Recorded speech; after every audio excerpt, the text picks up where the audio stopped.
Good morning children's. सभी बच्चों को नमस्कार, सुप्रभात। आज की क्लास में आप सबका स्वागत है। Welcome to. और आज पढ़ेंगे हम वापस व्याकरण। व्याकरण में पढ़ेंगे समाचार लेखन। समाचार लेखकों की क्या महत्ता है, तो वो पढ़ेंगे आज समाचार लेखन। समाचार की परिभाषा और समाचार किसे कहते हैं। समाचार शब्द को परिभाषित कीजिए। इस तरह के जो प्रश्न हम पूछेंगे, प्रश्नों के उत्तर मैं आपको लिखवाऊंगा। तो आप प्रश्नों को लिखेंगे या याद करेंगे। तो सबसे पहला प्रश्न है कि समाचार की परिभाषा दीजिए। समाचार किसे कहते हैं, या समाचारों शब्द का परिभाषित करें। इस प्रकार से प्रश्न आएगा। प्रश्न क्या आएगा, समाचार की परिभाषा दीजिए, या समाचार किसे कहते हैं, समाचार शब्द को परिभाषित कीजिए। इस तरह का प्रश्न आता है तो उसका उत्तर लिखना है आपको। कैसे उत्तर लिखेंगे कि समाचार किसी भी ऐसी ताजा घटना, विचार या समस्या की रिपोर्ट है जिसमें अधिक से अधिक लोगों की रुचि हो और जिसका अधिक से अधिक लोगों पर प्रभाव पड़ रहा हो। तो इस प्रकार का उत्तर होगा आपका।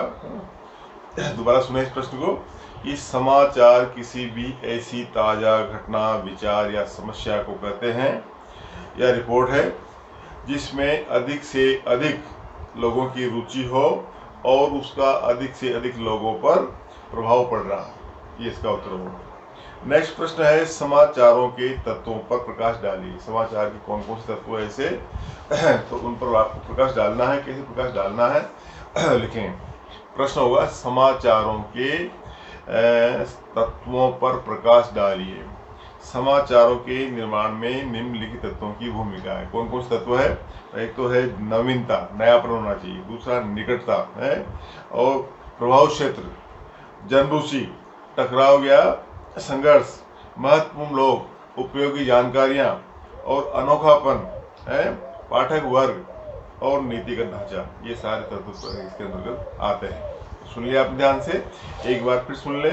नवीनता, निकटता, प्रभाव क्षेत्र, जनरुचि, टकराव या संघर्ष, महत्वपूर्ण लोग, उपयोगी जानकारियां और अनोखापन, पाठक वर्ग, नीतिगत ढांचा। ये क्या नाम से इसके तत्व हैं।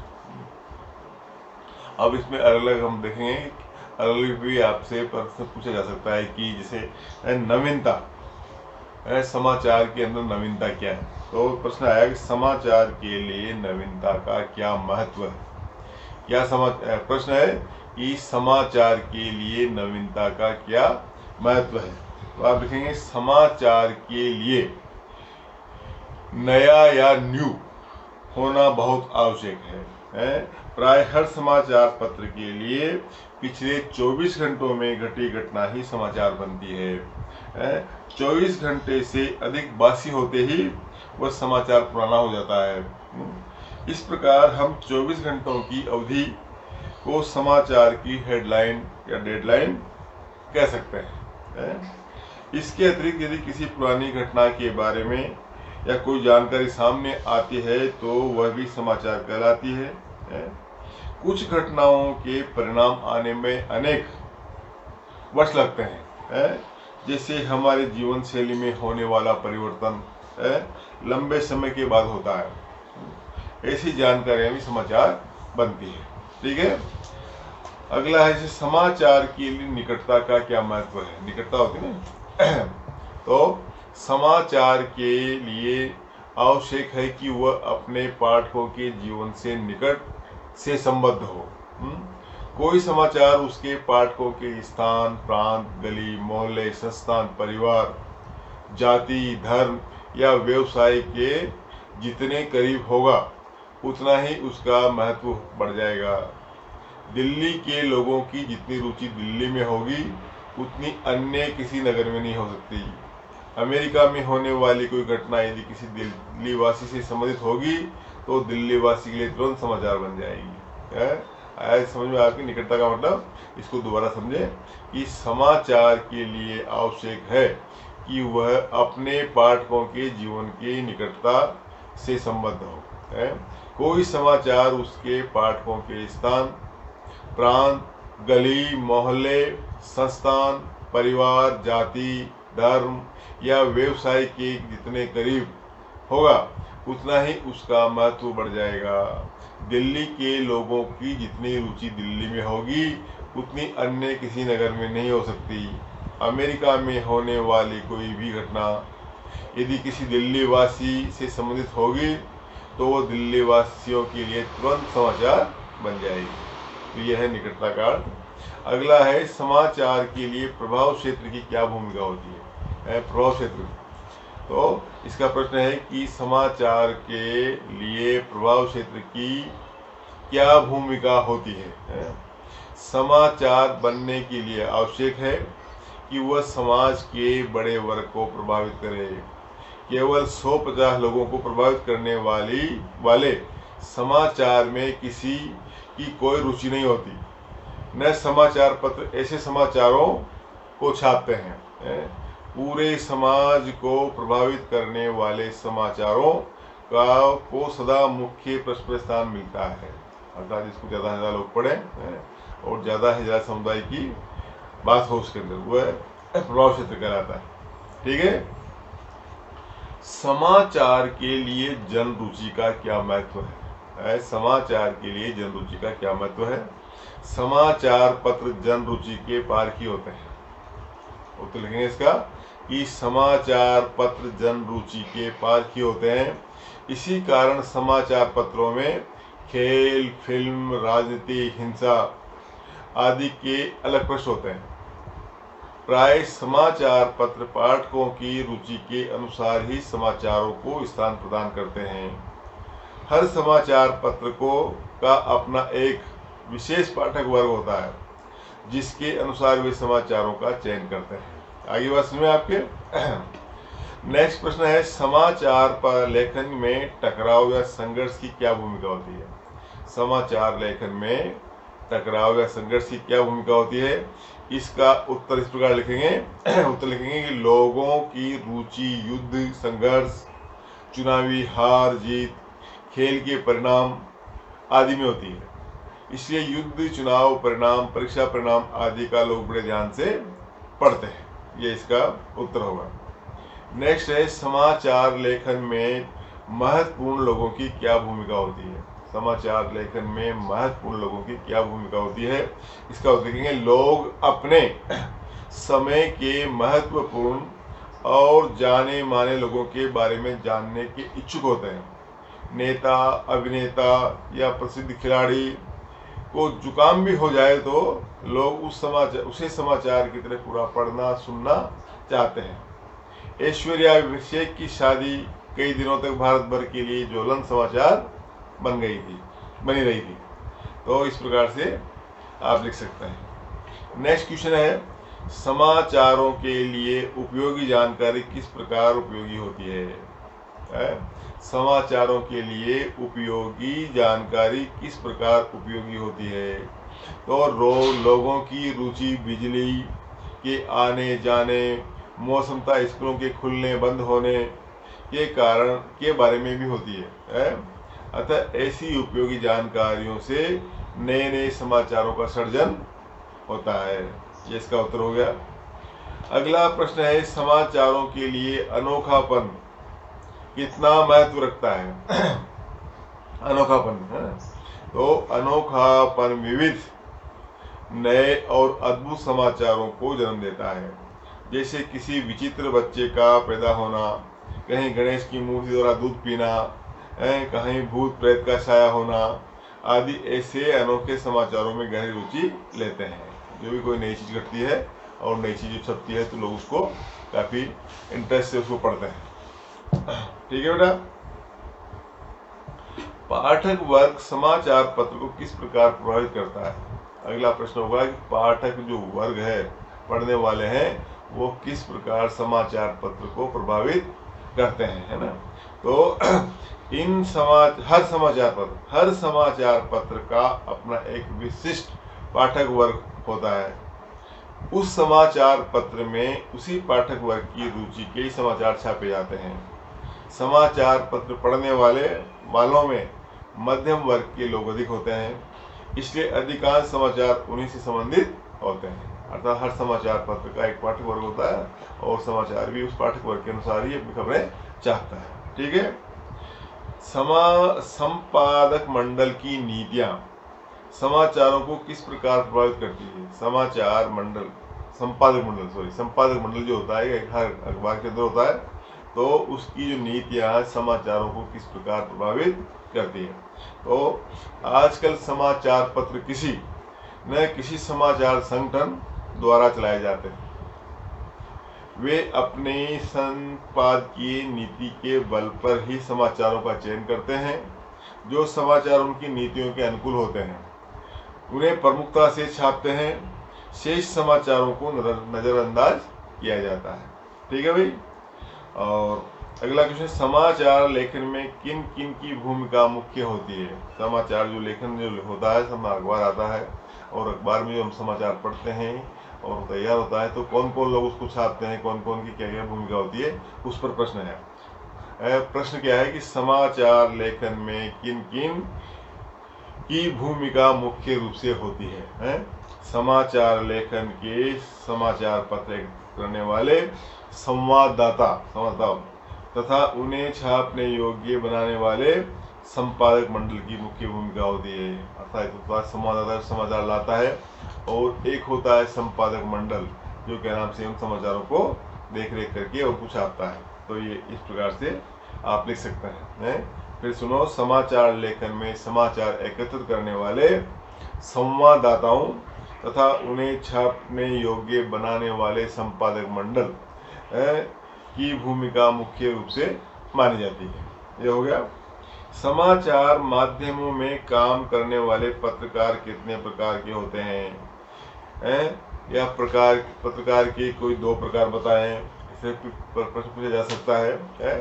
तो या वैसे देखो आप इसको कि समाचार माध्यमों में काम करने वाले पत्रकार कितने प्रकार के होते हैं। तो मैंने बताया था आपको 3 प्रकार के वो होते हैं समाचारों के मुख्य। ध्यान सुने, उत्तर समाचार माध्यमों के पत्रकार 3 प्रकार के होते हैं। कौन कौन से? पहला तो है पूर्णकालिक पत्रकार। क्या है? पूर्णकालिक पत्रकार। ये पत्रकार किसी विशेष समाचार संगठन के लिए नियमित काम करने वाले वेतनभोगी पत्रकार होते हैं, जिनको तनख्वाह मिलती है, वेतन मिलता है और वो पूरे 60 साल तक वहाँ पर काम करते हैं। दूसरा होता है अंशकालीन पत्रकार, जिसको स्ट्रिंगर भी बोलते हैं। क्या होता है? अंशकालीन पत्रकार, स्ट्रिंगर। ये पत्रकार किसी समाचार संगठन के लिए निश्चित मानदेय के आधार पर काम करते हैं। ये एक से अधिक पत्रों के लिए भी काम करते हैं, अर्थात जो जितना पैसा देता है अपने लेख का, अपने आर्टिकल का, उसी के लिए छापते हैं। इनको बोलते हैं अंशकालीन पत्रकार। कि भाई आपने छापा, आपने ये लिखा, आपको इतना पैसा मिल जाएगा। तो ये परमानेंट नहीं होते, ये स्थायी भी नहीं होते, ये तो अंशकालीन होते हैं। तीसरा जो पत्रकार है फ्रीलांसर। क्या बोलेंगे उसको? फ्रीलांसर या स्वतंत्र। फ्रीलांसर या स्वतंत्र पत्रकार। ये पत्रकार किसी विशेष समाचार पत्र या संगठन के वेतनभोगी नहीं होते। ये भुगतान के आधार पर अलग अलग समाचार पत्रों के लिए काम करते हैं। जब भी इनको मर्जी आए, जहाँ भी जिसने पैसा दिया इनको अच्छा, वहाँ पर ये अपने एक बात को, अपने आर्टिकल को देते हैं। तो बात समझ में आ गई? 3 तरह के समाचार के जो माध्यम है उनके पत्रकार होते हैं। कौन कौन से? पूर्णकालिक पत्रकार, अंशकालीन पत्रकार, स्ट्रिंगर, और फ्रीलांसर स्वतंत्र पत्रकार। याद रखना है। ठीक है बेटा। अगला है समाचार लेखन की शैली पर प्रकाश डालिए। समाचार जो लिखते हैं उसकी शैली कौन सी अच्छी है, कौन सी लोगों को प्रभावित करती है, या समाचार कैसे लिखे जाते हैं स्पष्ट कीजिए, या उल्टा पिरामिड शैली क्या होती है, या समाचार लेखन की उल्टा पिरामिड शैली क्या है। किसी भी प्रकार से प्रश्न पूछा जा सकता है, तो इसका उत्तर आपको देना है। एक बार प्रश्न सुने कि समाचार लेखन की शैली पर प्रकाश डालिए, या समाचार कैसे लिखे जाते हैं, स्पष्ट कीजिए, या उल्टा पिरामिड शैली क्या होती है, या समाचार लेखन की उल्टा पिरामिड शैली क्या है। तो इन पर आपको अपना उत्तर देना है। ये प्रश्न आता है, जनरली आता है, पूछा जाता है बोर्ड के अंदर। तो इसमें कैसे लिखेंगे कि समाचार लेखन की शैली उल्टा पिरामिड शैली कहलाती है। जो भी समाचार लिखा जाता है और उस शैली को, उस स्टाइल को क्या नाम से उल्टा पिरामिड शैली कहा जाता है। इसके अंतर्गत सबसे महत्वपूर्ण बात पहले लिखी जाती है, फिर कम महत्वपूर्ण बाद में, और तथा सबसे कम महत्वपूर्ण की बात सबसे अंत में लिखी जाती है। बात में आए कि जो मुख्य बात है, जो मुख्य घटना है, वो सबसे पहले लिखी जाए, फिर उसके बाद जो है वो बाद में लिखी जाए, और सबसे जो आखिरी चीज़ है वो सबसे आखिरी में लिखी जाती है। तो इस प्रकार से उल्टा पिरामिड शैली ये कहलाती है। ध्यान से सुने इसको एक बार फिर से, कि समाचार लिखने की शैली उल्टा पिरामिड शैली कहलाती है। इसके अंतर्गत सबसे महत्वपूर्ण बात सबसे पहले लिखी जाती है, और उसके बाद जो कम महत्वपूर्ण है वो उसके बाद में लिखी जाती है, और महत्व की बात, कम महत्व की, उससे भी कम महत्व की बात है सबसे अंत में लिखी जाती है। इस प्रकार से उल्टा पिरामिड शैली चलती है। ठीक है। अब है आपका ये प्रश्न पूछा जाता है कि समाचार लेखन में 6 ककारों का क्या महत्व है। ककार, समाचार जो लिखा जाता है उस समाचार लेखन में 6 ककारों की क्या विशेषता है, क्या महत्व है, ये प्रश्न पूछा जाता है। एक बार ध्यान सुने कि 6 ककार कौन से हैं। इसे पूछा जा सकता है समाचार के 6 ककार कौन से हैं। तो लिखेंगे आप कि समाचार लेखन में निम्नलिखित 6 ककारों का महत्व है।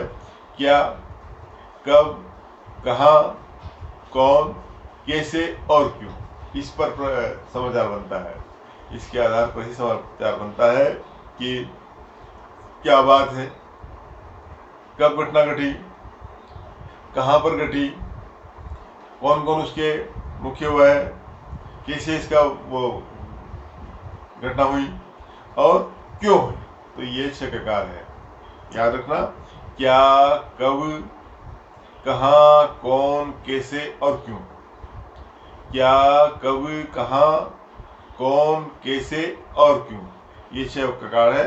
कि किसी भी समाचार पत्र में या समाचार में पूर्ण संतुष्टि तभी मिलती है जब इन 6 ककारों का उत्तर एक साथ दिया जाता है, एक साथ मिलता है। ये 6 ककार जरूरी है। अगर एक आदमी कहेंगे कमी है तो उस पूरा समाचार नहीं होता है, अधूरा समाचार माना जाता है। बात समझ में आ गई। समाचार लेखन के कितने अंग है? समाचार लेखन के मुख्य रूप से 3 अंग माने गए हैं। कौन कौन सा? एक तो है शीर्षक, दूसरा मुखड़ा जिसको इंट्रो कहते हैं, और तीसरा है निकाय बॉडी। ये 3 अंग इसके होते हैं, शीर्षक, मुखड़ा और निकाय। ठीक है। समाचार के मुखड़े इंट्रो में कौन कौन सी सूचनाएं आती है? जो मुखड़ा होता है उसके अंदर कौन कौन सी सूचनाएं दी जाती है, इनके बारे में प्रश्न पूछा है। वो कैसे लिखेंगे आप? प्रश्न क्या होगा कि समाचार के मुखड़े इंट्रो में कौन कौन सी सूचनाएं आती है।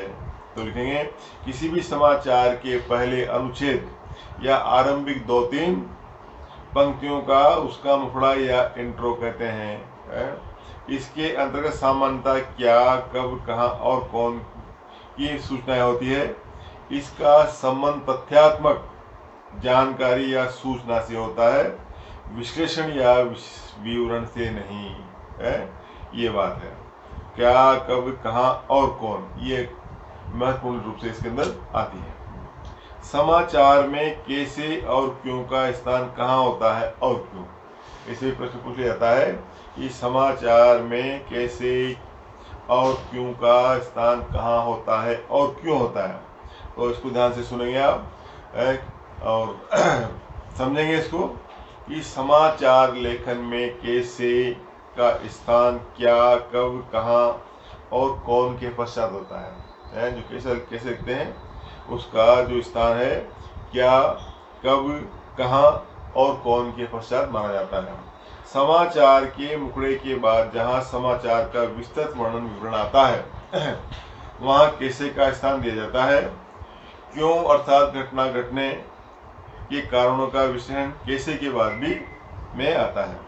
तो इस क्रम निर्धारण के पीछे मूल कारण है यह है कि पाठकों की रुचि सबसे पहले घटना के तथ्यों की जानकारी में होती है, बाद में वह उसका विस्तृत विवरण जानना चाहता है, अंत में उसके कारणों पर मनन करना चाहता है। ठीक है भाई, तो ये समाचार जो लिखे जाते हैं उनके बारे में प्रश्न थे। और अब बात करेंगे हम समाचारों के विविध माध्यमों की विशेषताएं। समाचारों के विभिन्न जो माध्यम है, विभिन्न माध्यम से जो हमारे सामने समाचार आते हैं उनके बारे में जानकारी हो। जैसे प्रश्न है, समाचार पत्र या मुद्रण माध्यम की विशिष्टता क्या है? समाचार पत्र या जो खबर होती है उसकी माध्यम की क्या नाम से विशेषता है? या मुद्रित माध्यमों की किन दो विशेषताओं का उल्लेख कीजिए, ऐसे पूछा जा सकता है।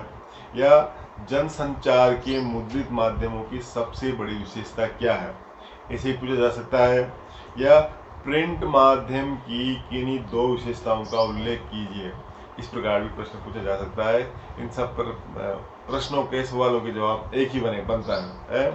जैसे निम्नलिखित विशेषताएं, तो क्या कहेंगे, मुद्रण माध्यमों की निम्नलिखित विशेषताएं हैं। पहला, इसमें स्थायित्व होता है। दूसरा, इन्हें धीरे धीरे सुविधा अनुसार पढ़ा जा सकता है। पहला तो क्या है कि इनके अंदर स्थायित्व होता है, लंबे समय तक चलते हैं। और दूसरा, इन्हें धीरे धीरे सुविधा के अनुसार भी पढ़ा जा सकता है। तीसरा है, एक ही समाचार पत्र को अनेक बार किसी भी क्रम से कहीं से भी पढ़ा जा सकता है। और चौथा है, इसे सुरक्षित रखकर संदर्भ की तरह प्रयुक्त किया जा सकता है। यह हो गया। इसकी भाषा अनुशासित तथा शुद्ध होती है और इसमें गूढ़ गंभीर विचार या विषय का भी समावेश हो सकता है। तो ये इसकी विशेषता है प्रिंट माध्यम की है। दोबारा सुने या बता दिया आपको, उनको रिवाइज करना। ठीक है। अगला प्रश्न है जो है, समाचार पत्र या मुद्रण माध्यमों की कमजोरी क्या है? समाचार पत्र या प्रिंट मीडिया मुद्रण माध्यमों की कमजोरी क्या है? तो समाचार पत्र या मुद्रण माध्यम है वो पठन पाठन से संबंधित है, उनको पढ़ते हैं लोग, है निरक्षर लोगों के लिए बेकार समझा जाता है। जो पढ़े लिखे नहीं है, जिनको अक्षर ज्ञान नहीं है, उनके लिए अखबार का कोई मतलब नहीं है। केवल पढ़ा लिखा व्यक्ति ही समाचार पत्र को पढ़ता है, उसको देखता है। ठीक है बेटा। समाचार पत्र में छपे समाचार की डेडलाइन क्या होती है, इससे क्या आशय है? समाचार पत्र में छपे समाचार की डेडलाइन क्या होती है, इससे क्या आशय है, या डेडलाइन का क्या आशय है, इसे भी प्रश्न पूछा जा सकता है। तो कोई भी समाचार पत्र जिस अवधि के बाद छपता है वह अवधि ही किसी समाचार के लिए डेडलाइन होती है। अर्थात कोई मान लो समाचार है, वो घटना घट गई और उसके बाद वो अखबार छप रहा है, खबर आ रही है, तो डेडलाइन कोई नहीं पढ़ता है ना। उदाहरण दें, प्राय समाचार पत्र हर 24 घंटे के बाद छपते हैं। हर 24 घंटे में हर सुबह हमारे अखबार आता है और अखबार को हम पढ़ते हैं, है ना। अतः पिछले 24 घंटों की खबरें ही छपने योग्य होती है। ज़्यादा लंबी, ज़्यादा पुरानी खबर वो हमको उतना उत्साह नहीं देती है। 24 घंटे के जो भी खबर छपती है उसकी जानकारी हमको मिलती है, वही ज़्यादा अच्छी होती है। उससे पूर्व की सूचनाएं बेकार हो जाती है, किसी काम की नहीं है। अतः अखबारों के लिए 24 घंटे की अवधि हेडलाइन डेडलाइन कहलाती है। ठीक है बेटा, ये समझ में आ रहा है तो आपके, है ना। अगला जो प्रश्न है, रेडियो के द्वारा प्रसारित समाचार किन माध्यमों से हम तक पहुंचते हैं? अर्थात रेडियो के द्वारा प्रसारित समाचार कैसे पहुंचते हैं? तो उसके लिए हमारे लिए शब्द और आवाज़ के माध्यम से आते हैं। शब्द जैसे मैं बोल रहा हूँ वैसे ही क्या नाम से समाचार पत्रों में किसी आवाज़ आती है और हम सुनते हैं। बात समझ आ गई कि रेडियो के द्वारा प्रसारित समाचार किन माध्यमों से हम तक पहुंचते हैं? शब्द और आवाज़ के माध्यम से समाचार हम तक आते हैं। रेडियो द्वारा प्रसारित समाचारों की तुलना मुद्रण माध्यमों से कीजिए। दोनों में अंतर है। रेडियो के समाचारों में और प्रिंट मीडिया जो मुद्रण समाचार है उनके समाचारों में अंतर होता है। क्या अंतर होता है उसको ध्यान से सुने। ये मुद्रित समाचार, हाँ, दो बना रहे, मुद्रित समाचार की विशेषता और रेडियो द्वारा प्रसारित समाचार की विशेषता है, दो बनाएंगे आप। तो मुद्रित समाचार की विशेषता है वो स्थायी होता है, जो लंबा होता है, चलता, कभी भी उसको अखबार जब तक जिंदा है रखा है तब तक हम उसको पढ़ सकते हैं और ये सुनते ही विलीन हो जाते हैं। आकाशवाणी या क्या नाम से जो रेडियो है उसके समाचार तो सुना एक बार और गायब, खत्म हो गया, दोबारा तो सुन नहीं पाएंगे उसको, है ना। इसमें क्रमिकता की आवश्यकता नहीं होती है और ये अपने क्रम में ही सुना जा सकता है। दोनों में अंतर है। समाचार पत्र, इसमें क्रमिकता की आवश्यकता नहीं होती है, कोई सा भी समाचार कहाँ से भी छाप दिया जाता है। लेकिन आकाशवाणी के जो समाचार है उसमें क्रमिकता होती है। इसके लिए पढ़ना आना चाहिए, ये सुनने में समझ में आता है। अर्थात जो समाचार पत्र है उसको पढ़ने के लिए पढ़ाई लिखाई जरूरी है, इसलिए पढ़ना आना चाहिए। और दूसरा है सुनने की सही समझ में आता है, उसको अनपढ़ भी सुन सकता है और पढ़ा लिखा भी सुन सकता है, लेकिन समाचार पत्र को केवल पढ़ा लिखा व्यक्ति ही पढ़ पाता है। इसमें व्याकरण और वर्तनी शुद्ध होनी चाहिए। अर्थात जो समाचार छपता है उस समाचार पत्र में जो लिखा जाता है उसकी जो व्याकरण और उसमें जो वर्तनी जो मात्राओं की गलतियां हैं वो नहीं होना चाहिए। इसमें सुने जाने की स्पष्टता ही पर्याप्त है। अर्थात क्या बोला जा रहा है, क्या कहा जा रहा है, वो सुन ले और समझ ले, वो जरूरी है। इसका माध्यम शब्द है। अर्थात समाचार पत्र का तो माध्यम शब्द होता है, शब्द ही लिखा जाता है और इसका माध्यम शब्द और आवाज है। शब्द भी है और आवाज जो आती है वो भी आवाज स्पष्ट होना चाहिए, प्रोनाउंसिएशन शुद्ध होना चाहिए है। तो इस प्रकार से ये अंतर है इन दोनों के अंतर बीच में। तो इसको आप समझ गए होंगे, इसको रिवाइज करना। रेडियो द्वारा प्रसारित समाचारों के 3 प्रमुख भाग कौन कौन से होते हैं।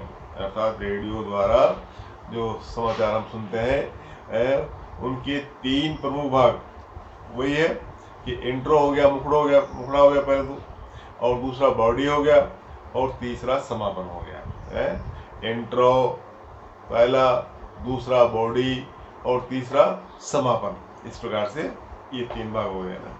रेडियो समाचारों की कॉपी की क्या विशेषता होती है। अर्थात रेडियो समाचार जो होते हैं उनकी जो कॉपी होती है वह की जाती है, उसकी क्या विशेषता होती है। तो रेडियो समाचार की कॉपी साफ सुथरी और टंकी टाइप्ड होनी चाहिए ताकि समाचार वाचक को उसे पढ़ने में कोई कठिनाई न हो। अर्थात शुद्ध लिखा होना चाहिए, टाइप शुद्ध होना चाहिए ताकि उसको समाचार जो वाचक है वो बड़े अच्छे तरीके से उसको पढ़ सके। इसमें संक्षिप्त अक्षरों का प्रयोग नहीं होना चाहिए, स्पष्ट होना चाहिए। उच्चारण की दृष्टि से कठिन शब्दों का कोई नहीं आने देना चाहिए। अर्थात उच्चारण में गड़बड़ हो, उसको बोल नहीं पाए तो ऐसा शब्द भी क्या नाम से इसमें नहीं आना चाहिए। और 5 अंकों से अधिक वाली किसी भी संख्या के शब्दों में लिखना चाहिए। अर्थात 5 अंकों से अधिक वाली तो किसी भी संख्या को शब्दों में ही लिखना चाहिए, उसमें लिखा होना चाहिए। तो ये हो गया।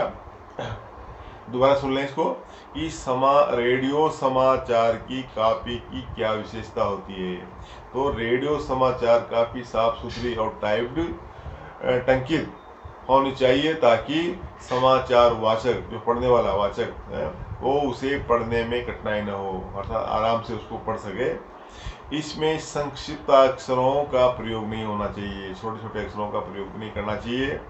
उच्चारण की दृष्टि से में कठिन शब्दों को नहीं आने देना चाहिए, जो बोले उसको पढ़े उच्चारण करे, तो ऐसे कठिन शब्दों का प्रयोग नहीं होना चाहिए। बिल्कुल सीधा सरल वो सब अक्षर ही उसके अंदर आना चाहिए। 5 अंकों से अधिक वाली किसी भी संख्या को शब्दों में लिखना चाहिए। तो ये राशि इसकी है ना। नेक्स्ट प्रश्न है, रेडियो नाटक से आप क्या समझते हैं। रेडियो नाटक से आप क्या समझते हैं। तो रेडियो पर प्रसारित होने वाले नाटक को रेडियो नाटक कहा जाता है। इसमें दृश्यों की जगह ध्वनि को प्रभावी बनाकर प्रस्तुत किया जाता है। बात समझे कि रेडियो नाटक से आप क्या समझते हैं।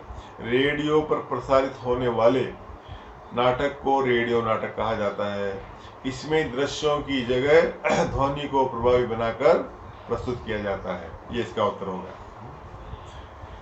नेक्स्ट जो प्रश्न है इसका वह है, रेडियो समाचार की भूमिका की कोई दो विशेषता लिखिए। रेडियो समाचार की भाषा की कोई दो विशेषता लिखिए, या रेडियो समाचारों की भाषा कैसी होनी चाहिए, दो विशेषताएं लिखिए। तो सीधी सी बात है कि रेडियो समाचार की भाषा में व्याकरण शुद्धि की बजाय उच्चारण और श्रवण की शुद्धि पर बल होता है। उच्चारण का जो प्रोनाउंसिएशन है वह एकदम क्लियर होना चाहिए। उसमें समाचार के क्रम पर भी अधिक ध्यान दिया जाता है कि पहला समाचार कौन सा, दूसरा कौन सा है, जो क्रम होता है वो सही होना चाहिए।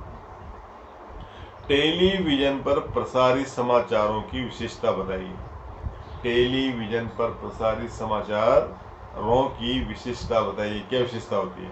तो टेलीविजन पर प्रसारित समाचारों में शब्द, ध्वनि व दृश्य तीनों का मेल होता है। इन्हें निरंतर समय पर या निश्चित समय पर निश्चित क्रम में सुनना पड़ता है। ये इसकी विशेषता हुई। अगला प्रश्न है, टीवी पर प्रसारित समाचारों के विभिन्न रूपों पर प्रकाश डालिए। टीवी पर प्रसारित समाचारों के विभिन्न रूपों पर प्रकाश डालिए। तो टीवी चैनलों पर प्रसारित समाचारों के विभिन्न प्रकार निम्नलिखित है। क्या प्रकार है? फ्लैश या ब्रेकिंग न्यूज।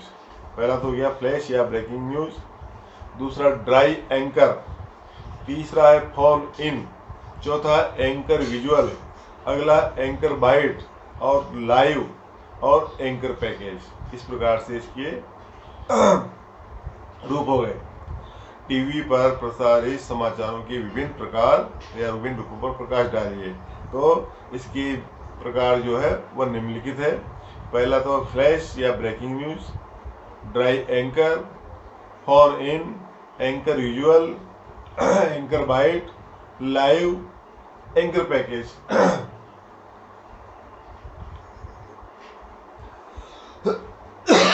सॉरी। फ्लैश या ब्रेकिंग न्यूज से आपका क्या आशय है या क्या समझते हैं? फ्लैश या ब्रेकिंग से क्या आशय है? तो इसके अंतर्गत कोई भी बड़ी खबर कम से कम शब्दों में दर्शकों तक पहुंचाई जाती है। जैसे भारत 66 रन से जीता, बेनजीर की बम धमाके में मृत्यु, ऐसे समाचार जो कम से कम शॉर्ट में जो दिए जाते हैं वो क्या नाम से फ्लैश या ब्रेकिंग न्यूज कहलाती है। ड्राई एंकर से क्या आशय है? ड्राई एंकर जो होता है, ध्यान रखना इनको नाम। ड्राई एंकर से आप क्या समझते हैं? तो इसमें एंकर खबर के बारे में दर्शकों को शब्दों द्वारा बताता है कि कहाँ, कब, क्या और कैसे हुआ। वह दृश्यों के उपलब्ध होने से पहले की स्थिति है? तो इसको बोलते हैं ड्राई एंकर। नेक्स्ट है फोन इनका क्या आशय है? फोन इनका क्या आशय है? तो इस स्थिति में एंकर रिपोर्टर से फोन पर बात करके दर्शकों तक सूचनाएं पहुंचाता है। रिपोर्टर घटना स्थल पर उपस्थित होता है और वहां से ताजा सूचनाएं भेजता है।